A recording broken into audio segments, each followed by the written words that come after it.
Hello, my name is Eddie Lashley. I'm a paramedic, First Health, EMS Montgomery. My presentation today is basically going to be some basic 12 lead and ECG interpretations.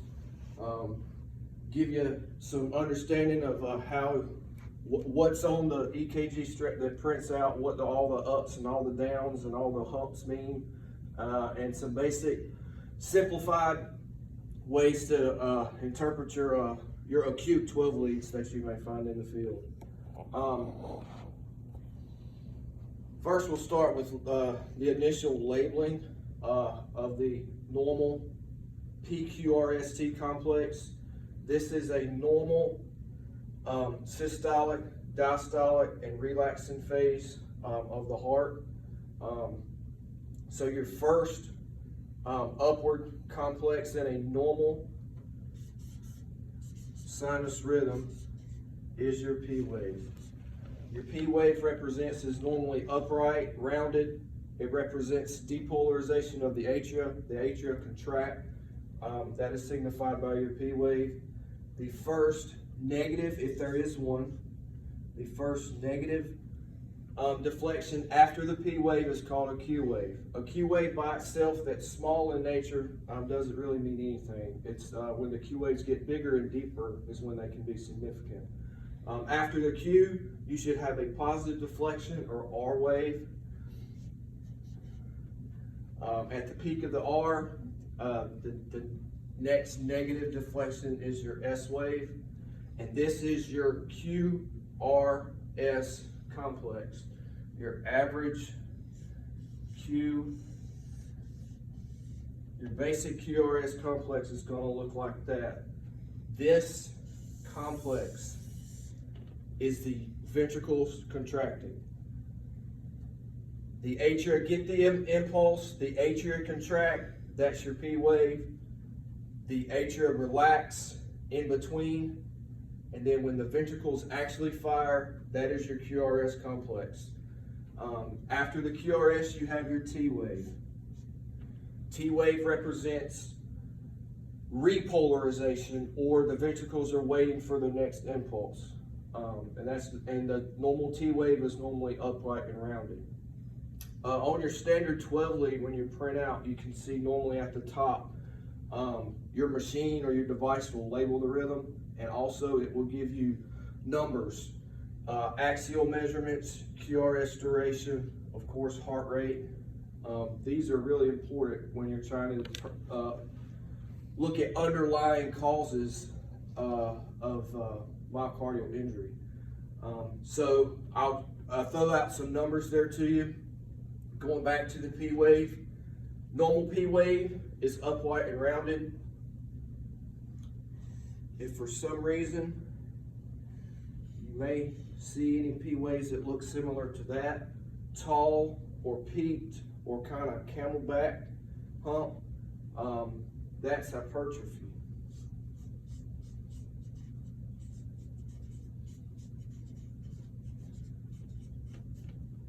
Very easily, commonly seen in your emphysema and COPD patients. QRS is a normal duration, 0.08 to 0.12 seconds. Now, before I get ahead of myself, let me jump over here and draw in a box. Each EKG strip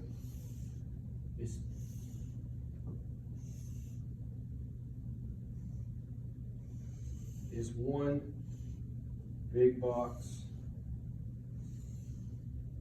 and then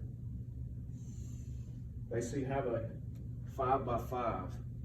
Each big box on an EKG strip represents 0.2 seconds. Each little box is 0.04 seconds.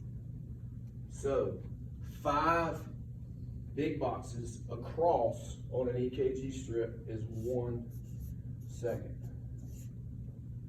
So on an EKG strip, as the lines come out and you read it, and you're reading the EKG strip horizontally, that's in time. And normally on an EKG strip, that's in milliseconds. So it's milliseconds over vertical height is millimeters.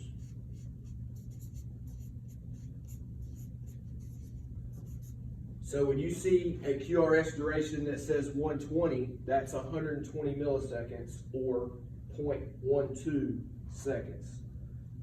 Height on an EKG, when it comes to ST elevation, one little box upwards or downwards is 1 millimeter. So, average QRS, normal, narrow, upright QRS is 0.8 to 0.12 seconds.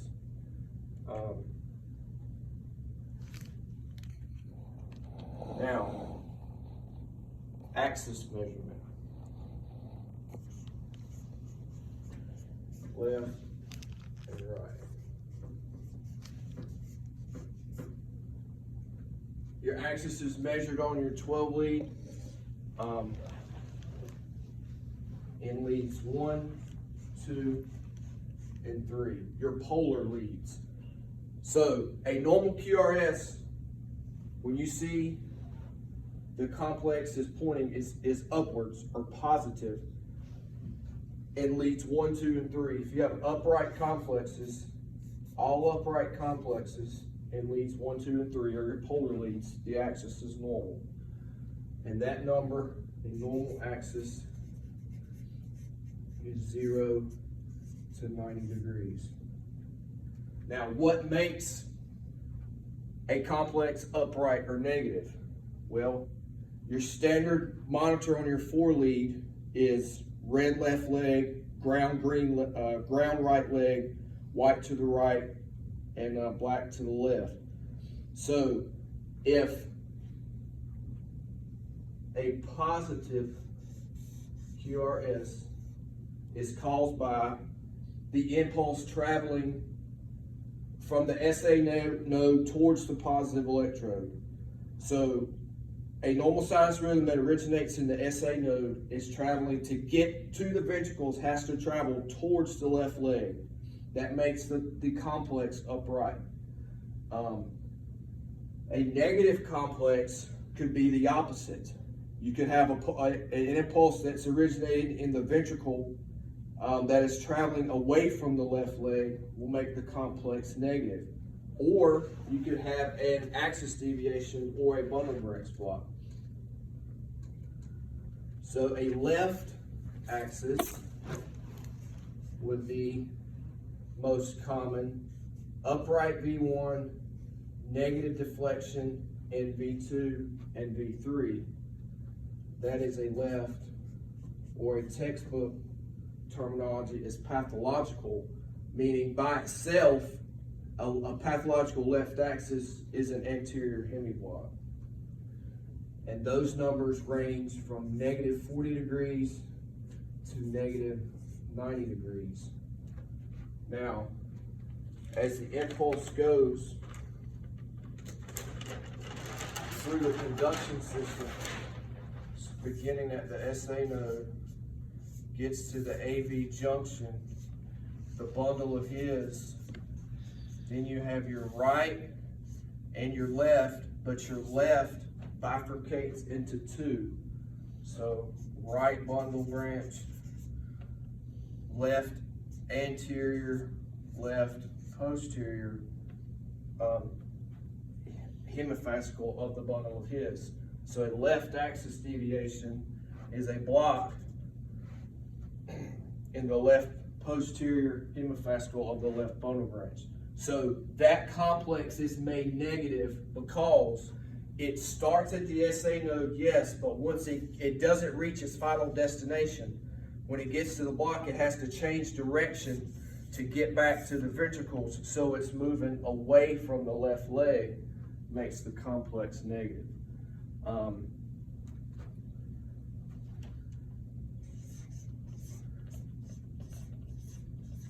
A 90 to 180 degree measurement is a right axis Could be down, down, up most of the time, or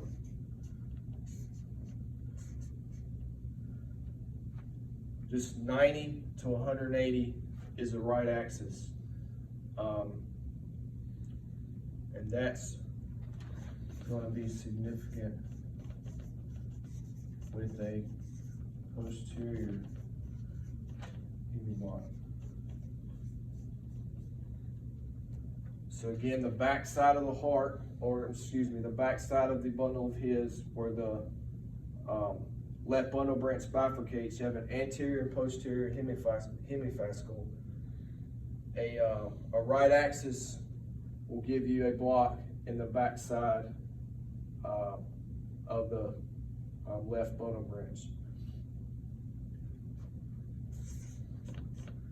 The worst of all axes that you do not want to see is anything greater than 180. Anything greater than an axis greater than a 180, I will tell you right now, 98% of the time it's going to be VTAC. That is a down, down, down, leads 1, 2, and 3. That means 98% of the time that impulse is originating in the ventricles. It's traveling away from the left leg, making all the complexes on your polar leads negative. That is an extreme right axis deviation. And I'll talk to you in a couple minutes about how, if you see this, what's going to make your rhythm 100% bad. So, normal axis, these are the numbers I want you to focus on when looking at an EKG strip. Normal, 0 to 90.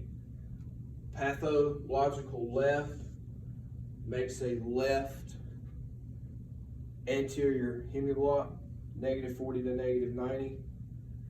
A right axis, you also have a hemiblock, and an extreme right axis greater than 180 is very, very likely to be VTAC. Next, we'll talk about bundle branches. QRS duration, we normally 0.08 to 0.12 seconds, or break it down, make it simple. 3 little boxes.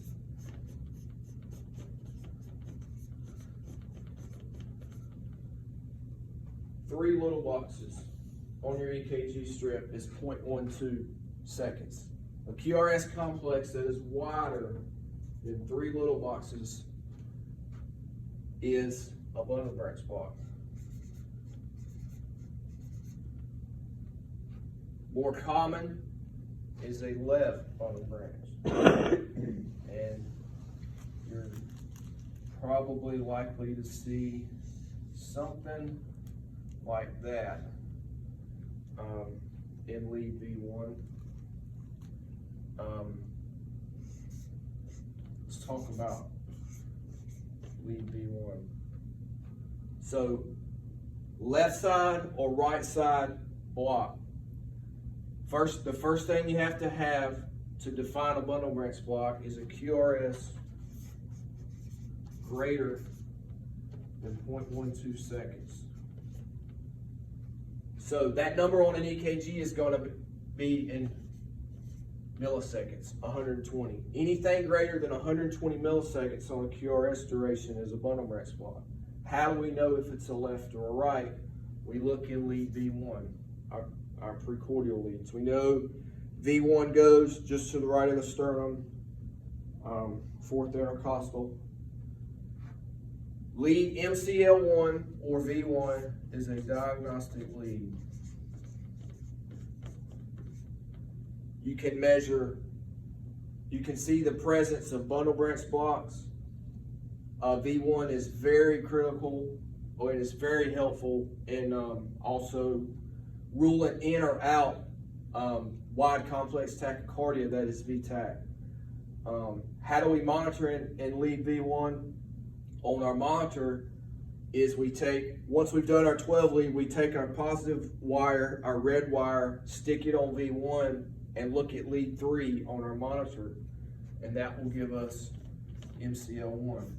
So if you're monitoring in that lead and you see a wide QRS, that's more likely going to be a bundle branch block.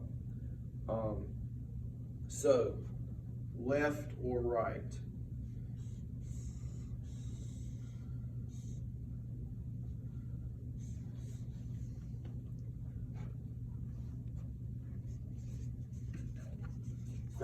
QRS greater than 120. Find your J point. We all know the J point. The end of the QRS complex at the point of either the terminal S or R wave. Draw a line into the QRS. If the deflection is down, think of a turn signal. I'm turning left. That is a left bundle branch block.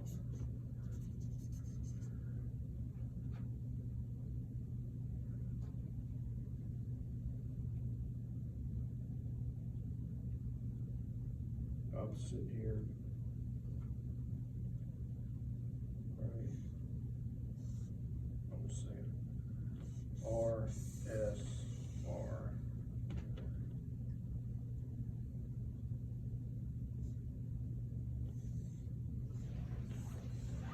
So a right bundle branch, the complex is mostly positive. In a left bundle branch block, the complex is negative. So turn signal going up is turning right. A turn signal turning left, I'm pushing down, complex goes down. So a RSR prime wave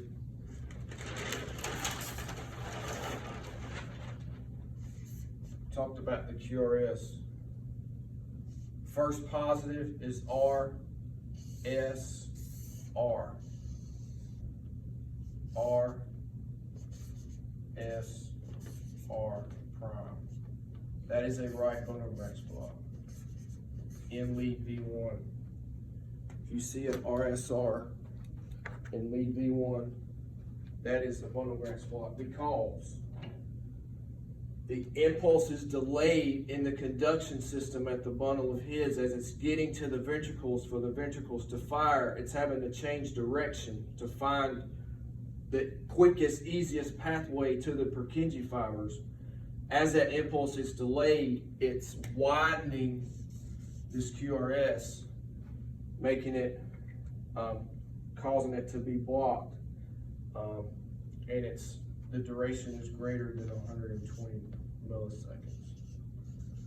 So, left bundle branch, QRS goes down, and a right bundle branch, the QRS goes up. Now, another thing I want to emphasize is when we talk about ST elevation in just a second,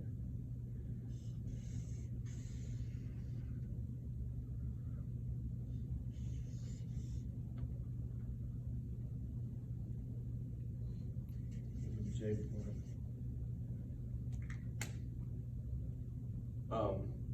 The J point is, you have your isoelectric line. Any segment above where the ST segment is, the end of the S wave or the end of the ventricles firing, as the ventricles begin to relax, you have your ST segment. And if it's above the isoelectric line, it's elevated. If it's below, it's depressed. Now you see, I'll give you a big word here that you can use. ST segment elevation with a negative QRS, that is discordant. And this is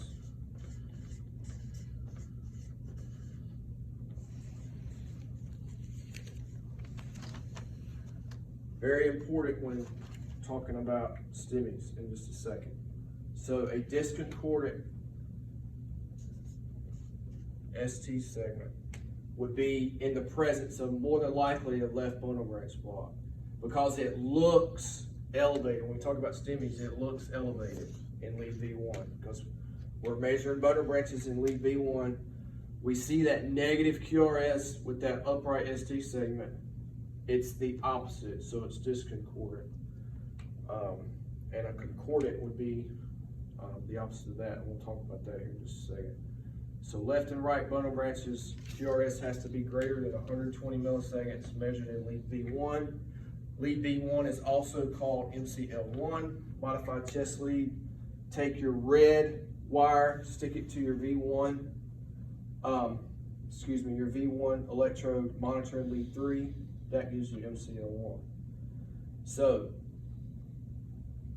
time across on an EKG, distance in millimeters vertically, your axis is normal, left and right, 90 to 180. Bundle branch, is it a left, is it a right? Now, left is probably, I've seen way more lefts than I have right, but the higher mortality comes with the right.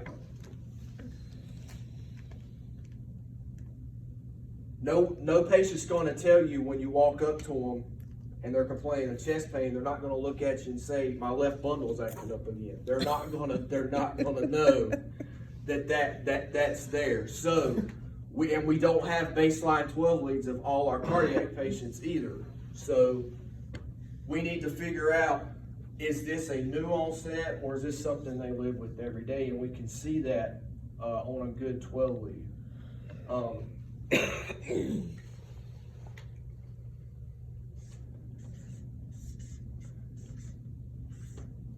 What determines a STEMI on a 12 lead, we know, is we need to understand there's 2 or more contiguous leads of ST segment elevation greater than or equal to 1 millimeter. What is 1 millimeter?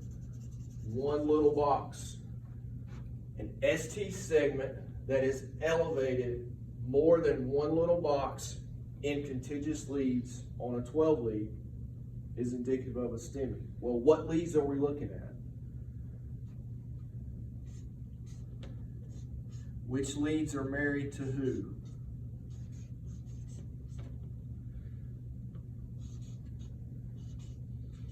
So we have our precordials.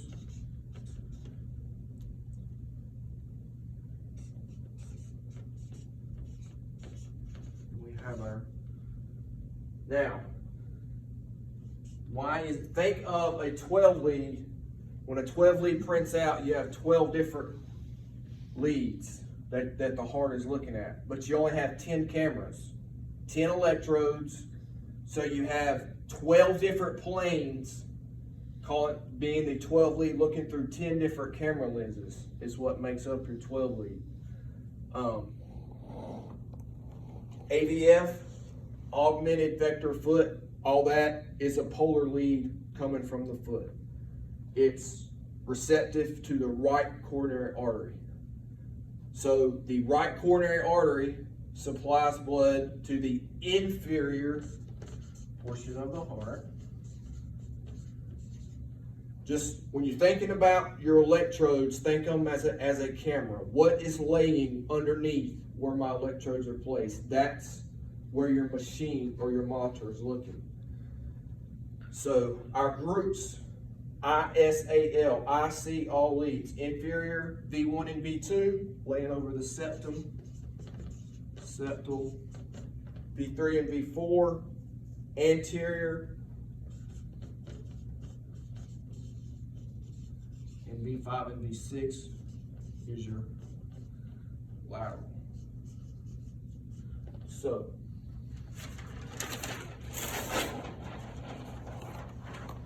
ST segment elevation in leads 2, 3, and AVF of greater than 1 millimeter.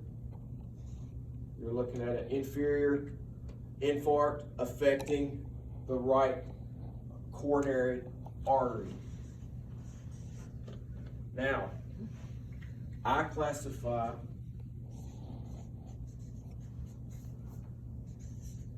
MIs. Your heart's two different pumps. You have a high pressure system and you have a low pressure system. Right side of the body we know pumps deoxygenated blood to the lungs to get oxygen. That is our low pressure system.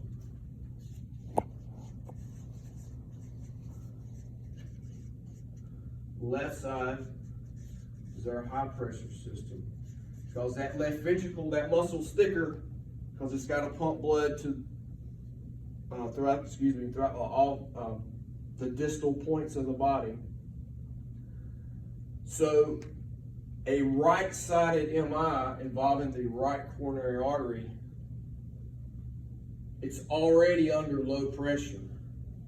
You compromise that blood supply in that right coronary artery with an inferior insult or infarct, patient is very prone for their BP without you doing anything. You could find them with their blood pressure in the toilet.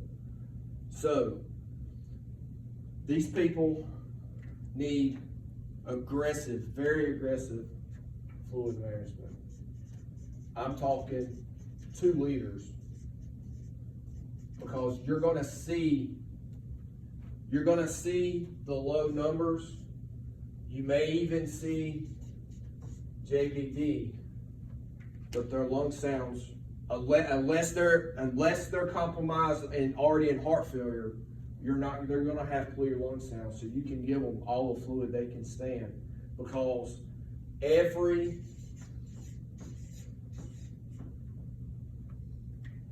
STEMI gets morphine, oxygen, nitroglycerin, aspirin.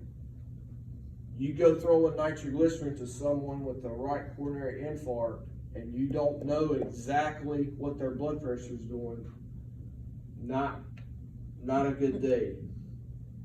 Now, if that right ventricle is involved in that inferior side of the heart, how we need to know that, because we're going to be aggressive with their fluids. Yes, we're not going to withhold nitroglycerin, but if there was a way we could understand and look at that right ventricle. So we're going to do lead V4R. How do we do that? Where does lead 4 go? 5th intercostal, mid-clavicular.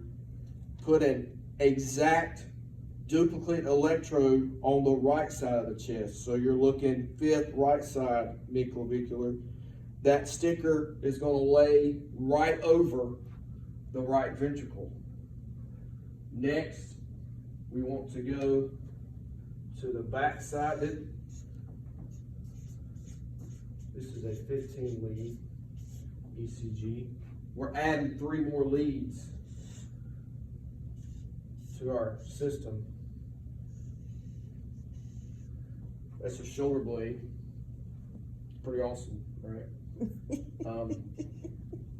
At the tip, the mid-scapular line, here's the spine. You're going to put 2 electrodes, V8 and V9. So mid-scapular line, about on the same plane as your precordial, already existing precordial leads. You're going to stick V8 and V9, and you're going to run another 12 lead. So now we have our standard 12 lead plus 13, 14, 15. This is looking at the posterior side of the right ventricle, because your circumflex, this is your marginal branch. Basically, your marginal branch is coming off the right coronary and running to the back side of the heart.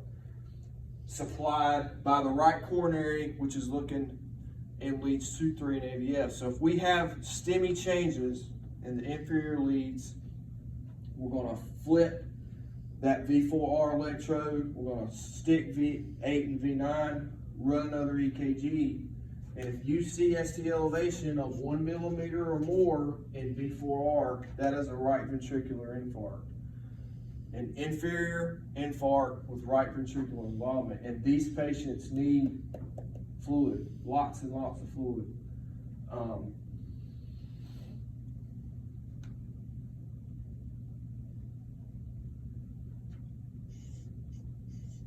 A septal infarct will involve leads V1 and V2. So if you have ST elevation and leads V1 and V2, you're looking at a septal MI. V3 and V4 is an anterior. These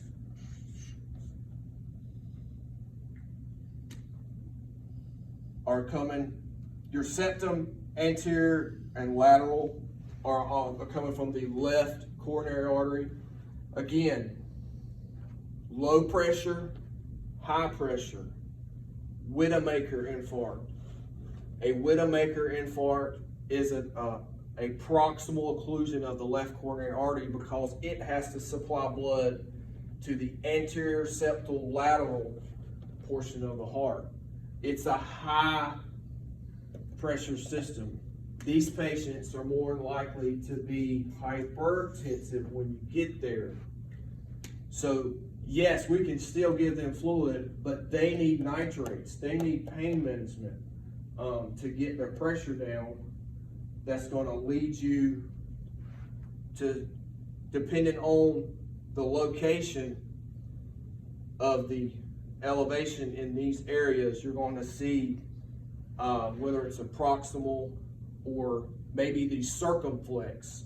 V5 and V6 could be consistent with the circumflex. Just like the marginal branch runs around the back of the heart, you could be looking at a circumflex infarct with leads V5 and V6.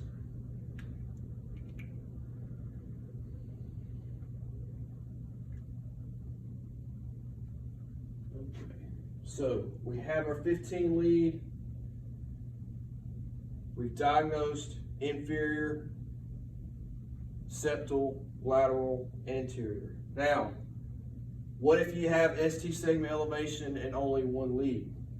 One lead and one lead alone, it's benign. It's not diagnostic. Remember, a 12 lead by itself, it is what it is. If the leads are placed properly, the numbers, the rhythm, the rate, the axis, everything is diagnostic. It's true. Now the interpretation may not be on point, but I can tell you the numbers will be. If your polar leads are placed appropriately and you want them on the poles, on the tips, the wrist and the ankles, if at all possible, will give your most truest axis measurements. So MI is ST segment elevation, inferior, anterior, septal, lateral. We said the inferior was 2-3 in AVF, and then you have your precordial V5 and V6, 1 in AVL. Now, just like the high pressure and low pressure sides of the heart, the left ventricle is thicker than the right ventricle. So STEMI is ST segment elevation. What about ST depression? Well, the 100%, when you look at an EKG and you see what we call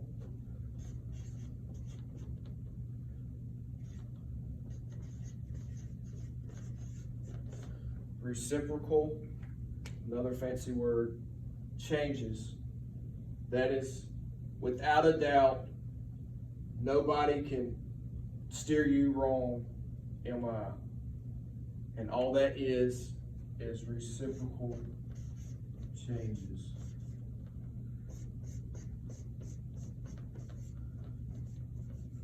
So ST elevation in leads 2, 3 in AVF with ST depression in leads 1 in AVL is without a doubt, 100%, it's an active infarct. The patient is infarcting right in front of you. They need a cath lab as soon as possible. More likely that is a transmural or the complete full thickness of that chamber. Inferior side, right ventricle, anterior septal lateral side, left ventricle, inferior right coronary artery, precordial lateral left coronary artery. So the exact opposite applies. The inferior leads are mirrored by the lateral leads. The precordial and lateral leads are mirrored by the inferior leads.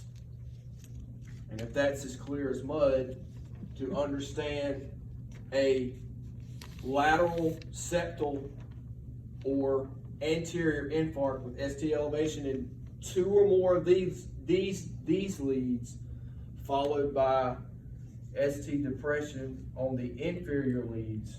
Again, heart attack, heart attack, heart attack, probably full thickness.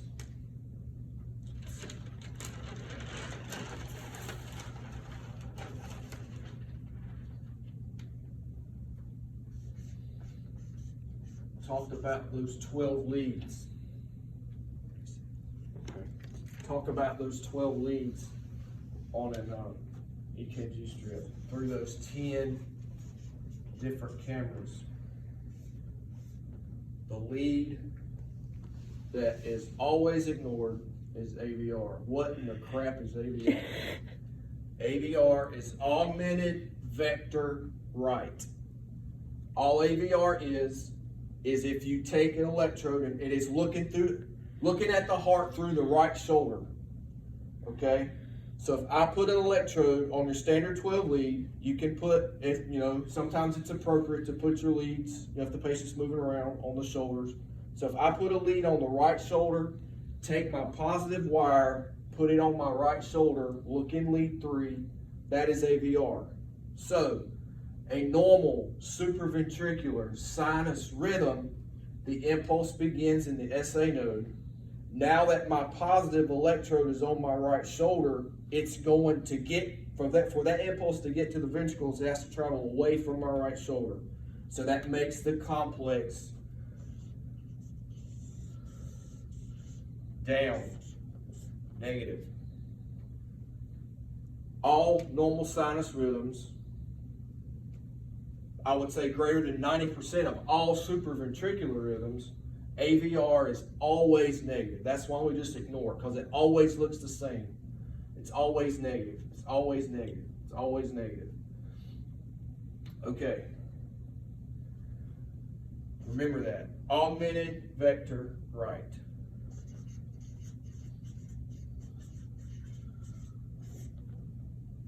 Sometimes we can look on an EKG and see what looks like a STEMI, but we look at the patient and they're maybe complaining of atypical symptoms, maybe reproducible, maybe vomiting, versus your standard, oh my God, somebody's sitting on my chest, sweating bullets, normal, typical cardiac symptoms. But you shoot their EKG out and it looks like their ST segments are elevated and you're like, oh my God, are they having a heart attack? Well, there are STEMI imposters out there that we can be aware of, and the biggest one is what we talked about earlier, is the left bundle branch block. Now, when I showed you that discordant complex a while ago, there was a fancy cardiologist back in 1996, female by the name of Dr. Scarbosa. She came up with this criteria for looking at left bundle branch blocks and determining, based on an EKG criteria, if this was high evidence of an infarct or not. And I'm not going to go into all the details. I'm just going to give you a couple of notes to remember. Scarbosa criteria involves looking at the QRS complex versus the ST segment in the leads V1 to V3. These are the most accurate. This is the criteria that's the most accurate. This was earlier the disconcordant, a negative QRS isoelectric line, a negative QRS with an upright ST segment, disconcordant. That is normal. You have a patient complaining of ill symptoms. They have a left bundle, it looks disconcordant. That's probably not a new onset bundle branch spot. They've probably lived with that for a long time. Symptomatic cardiac chest pain patients with the presence, you print out your 12 lead, they're having chest pain, you don't see any ST segment elevation, their rate's normal, it's not funky, it's not crazy, it's not wide, but you look in V1, say the QRS is 140. Remember, anything greater than 120 is a bundle branch. So we see the QRS is 140. The terminal R wave goes down, turn signal left, down, it's a left bundle. It looks funky because it's wide and the ST segment's elevated, but it's disconcordant. The QRS is down, the ST segment is up. That is normal. That is more likely not a STEMI. When you see the opposite, and I apologize, I can't draw these accurately as I would like. I'm just trying to give you some simple criteria to understand and look at. If you have an ST segment that falls in the same plane, a concordant.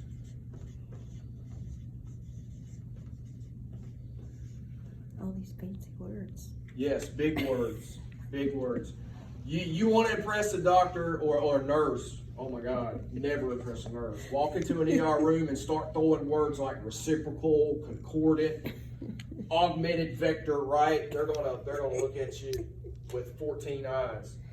But concordant ST segment changes in the presence of a left bundle branch block with typical classic cardiac symptoms, more than likely going to be a STEMI.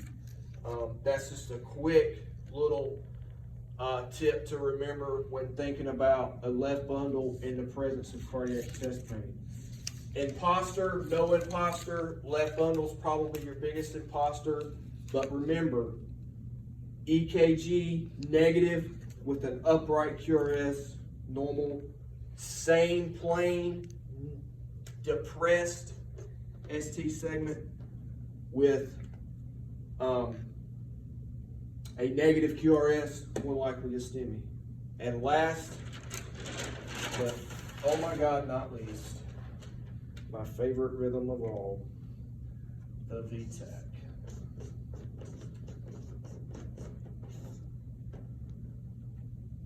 VTAC.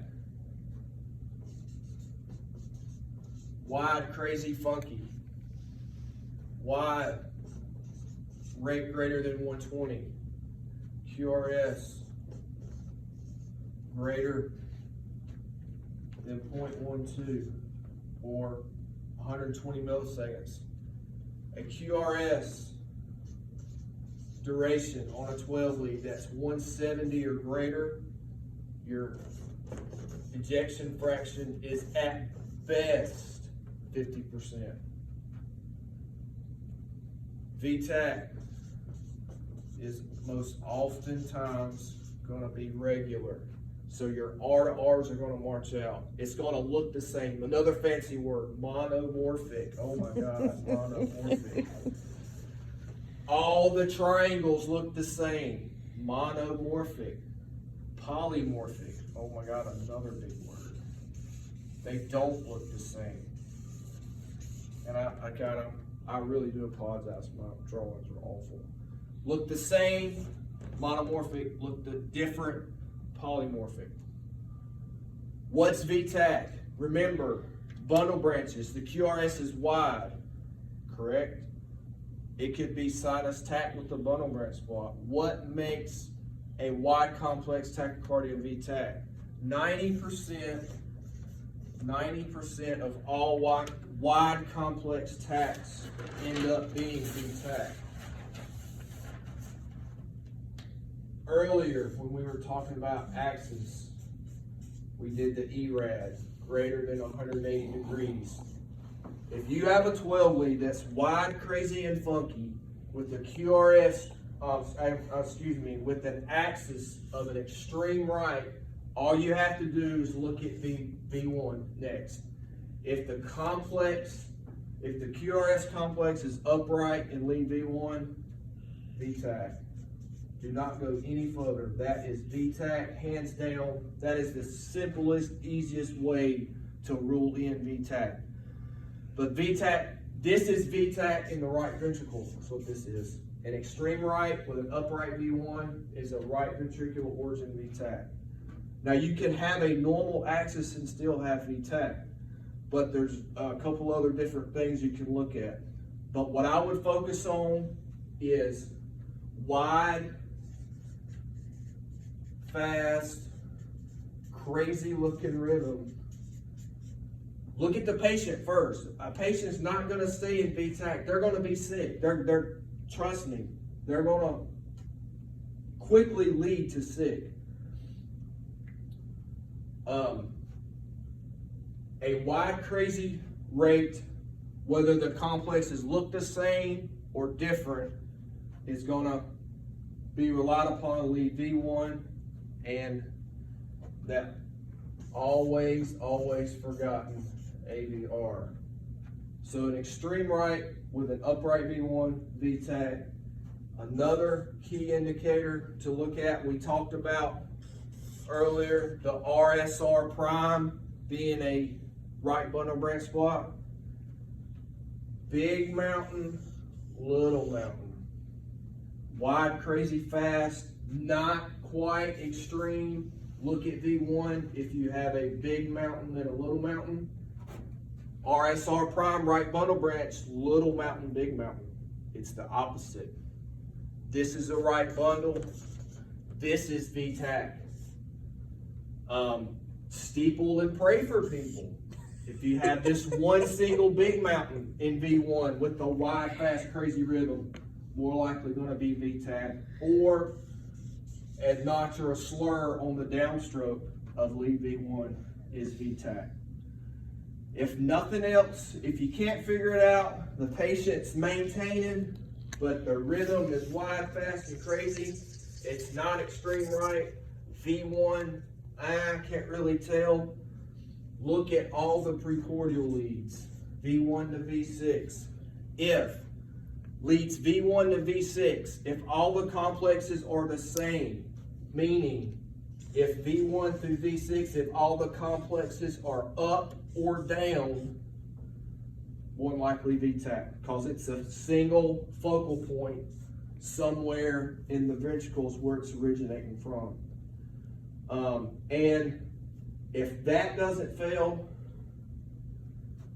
another key is V1 and V6 by themselves.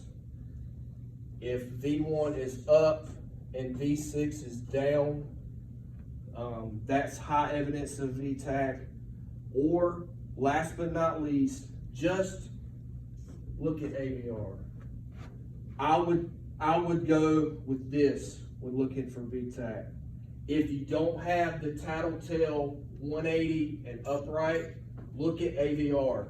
If AVR is upright, that's VTAC. I'm telling you, it's going to be VTAC, because that vector right, remember, coming from the right shoulder, that if the axis is right and it's if the axis is wide and the rate is fast and AVR is upright, there's no other rhythm it can be, because unless it's pericarditis or some other kind of funky congenital conduction defect, if the patient looks sick and AVR is up in a Y complex tachycardia, VTAC, treat for VTAC.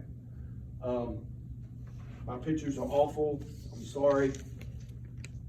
Thank you very much for listening to my presentation. Thank you.